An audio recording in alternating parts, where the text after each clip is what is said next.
During the pandemic, public transportation has been a lifeline for workers, but also a drain on public revenue, resulting in side effects on plans for more improvements. That came to a head recently with Governor Baker's approval of a transportation bond bill and his veto of some key provisions. The vetoes led to some strong objections from transportation advocates. To explain is one of the advocates, the Boston program manager with the Institute for Transportation Development Policy, Julia Wallerce. Thank you very much for being with us, Julia. Thanks for having me. Julia, this is one more chapter, it seems, in what we've been talking about for the past several months here. We have this more urgent push for change, but also the governor saying, hey, we're in between pre-pandemic and post-pandemic, so let's not do anything too dramatically different. So how do you see that balance? There's definitely a balance to be struck here, and we have not reached that. And the governor's vetoes are very much a reflection of that. We see those vetoes as being a missed opportunity to shape the future that we want to have, to lay the groundwork for the future that we want, because service drives demand. This is an opportunity to put in the tools, the strategies to drive the patterns that we want to see for the future that we want to have, not for what we're afraid of, not to take the approach of, well, let's wait and see. Rather, this is an opportunity to get out in front of what could be a worst case scenario, which really would be going back to what was the pre-COVID patterns, of being the congestion champions 2 years in a row. We have a climate crisis. All of these run along equity lines. So the pandemic has been pivotal in revealing the vulnerability of our transportation system and housing and land use. And we see this as an opportunity to turn that around. Pre-pandemic, raising the fees on Uber and Lyft passengers, especially solo passengers, we wanted that because of climate change, because there was too much congestion in places like East Boston. But now I'm thinking, not as many Uber and Lyft rides, a lot of drivers hurting for income. So does the governor have a point with that? Not going along with that at this point, at least. Well, I think his point was sort of another wait and see. Let's see what happens, rather than, hey, we do have a revenue crisis. We need to address, we need money for the system. So it's kind of a double-edged sword to turn down an opportunity to create new revenue while also saying, well, we don't have enough money to do things like means-tested fare, a low-income fare program, or to restore service that's been cut.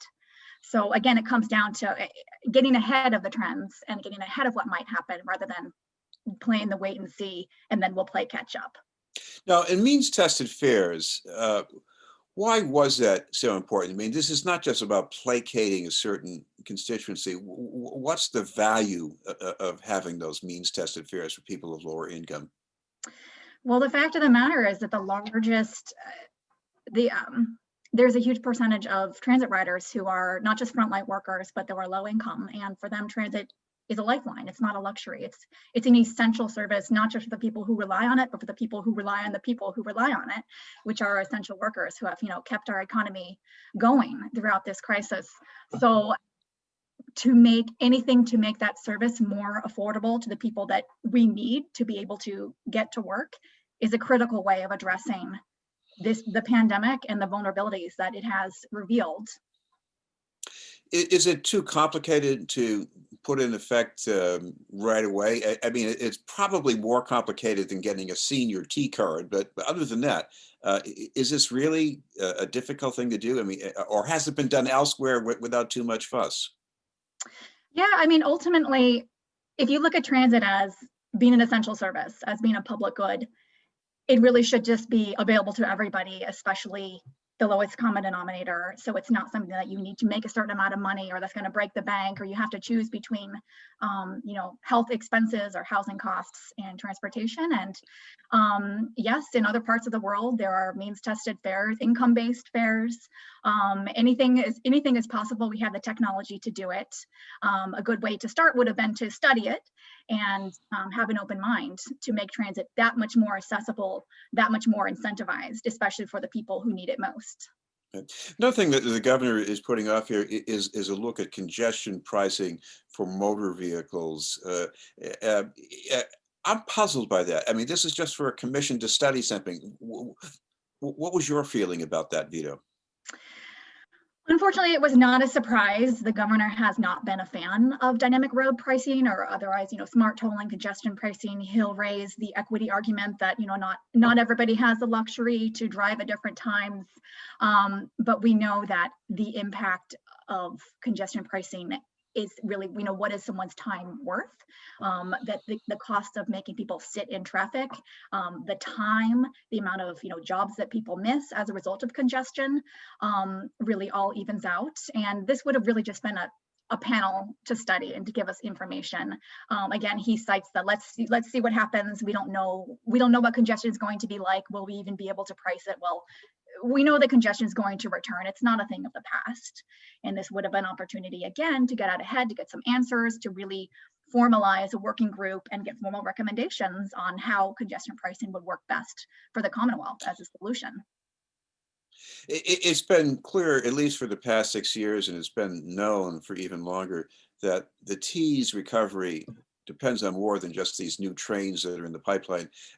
Where do we stand now? Because we've had all these losses in revenue over the past year. We have some new money coming in from Washington. And when you look at what happens with this bond bill, how do we stand right now as far as improving the T? Well, how we stand right now is that we're cutting service. And that was a huge disappointment. Our coalition, the Transit is Essential Coalition, released a statement last month, vehemently opposing that, especially in light of the fact that, the recent federal infusion gave another, was it 20, so the Biden administration has announced, $20 billion coming for transit, and that there's been an opportunity to renege on those, to restore that service, to keep it going for when, we know from polling data that the majority of people who have stopped riding transit intend to come back to it. And so we don't want to face the scenario where when the people come back to the platform, the train's no longer coming, which then gives a sense that, well, transit's not something I can rely on. It then changes the way that everyone from commuters to developers to employers make decisions. And all of it, again, really comes down to just a stark difference in thinking about transit as a public good versus as a commodity that should rise and fall according to market demands. But that's not how we treat water. That's not how we treat electricity. That's certainly not how we treat our roads. And so just because there are less people on the system now is not the time to take it away. The people who are using it need it more than ever, and we need them more than ever as well. So yeah, sorry to answer your question about how does the T stand right now. If we were to, accept the amount of investment it needs investment, it needs revenue, and all that comes down to recognizing it as an essential service, as a public good, not to be cut ever. Well, thinking about transit also mattered, and not quite as direct a way, in the governor's approval of the economic development package earlier in January too. And crucial there is the housing choice provision that sort of lowers the barrier to new construction of housing in the suburbs. So talk about the relationship between that kind of provision and what's going on with transit policy. Yeah, well, so much of the success of the effectiveness of transit comes down to land use and the connection to where people live, where they're coming from, where they're going.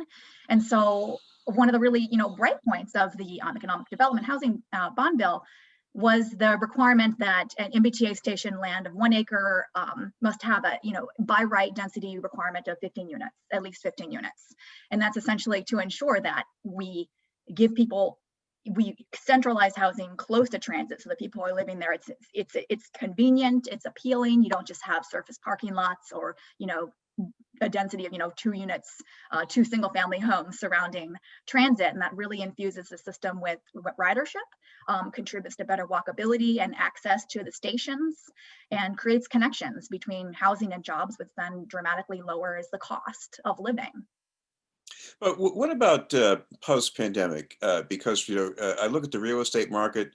There's more strength outside the city at this point. And when I look at what's going on with some companies, they're downsizing their office footprints. It looks as if we're going to be in a different world. So how do you adjust transportation policy for that?